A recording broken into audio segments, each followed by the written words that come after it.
and he makes up stories. He said something about me that I stood over the graves of soldiers. Nobody loves the military more than me. Nobody. Nobody respects it. And nobody's treated it better. Nobody's done as much for the military as I have. But he said I stood over graves of soldiers, and I said, these people are suckers and losers. Think dead soldiers from World War I. I said this was a made-up deal from a magazine that's failing, Financial Disaster, by a guy that is a horrible radical left lunatic named Goldberg. They made up a story that I said this, and they put it out, and it's been going around for 3 years. And it's just like Russia, Russia, Russia, Ukraine, Ukraine, Ukraine, 51 intelligence agents, that phony story, remember? The laptop is from Russia, they said. And they should be prosecuted for what they did. Okay, they should be prosecuted. Let's see what happens. But can you imagine? And now they took an ad using it. They know it's phony. They know it's false.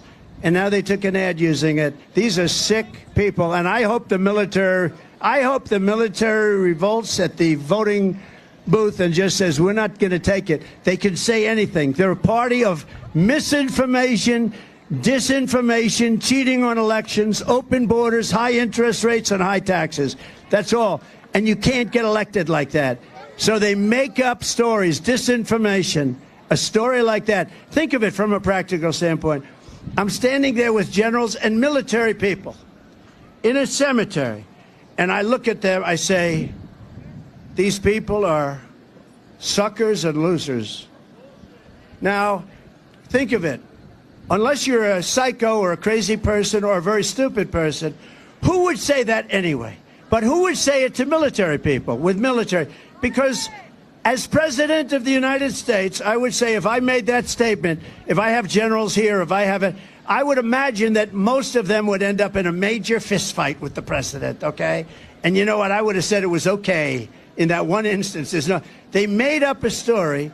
They just, out of thin air, just like a lot of the fake stories are made up by these people, because they're among the most dishonest people in the country, the fake news. They're dishonest people.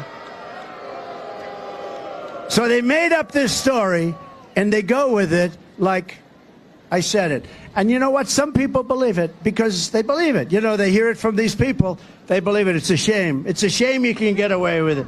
But we have to talk. If we don't talk about it, this happened 3 years ago.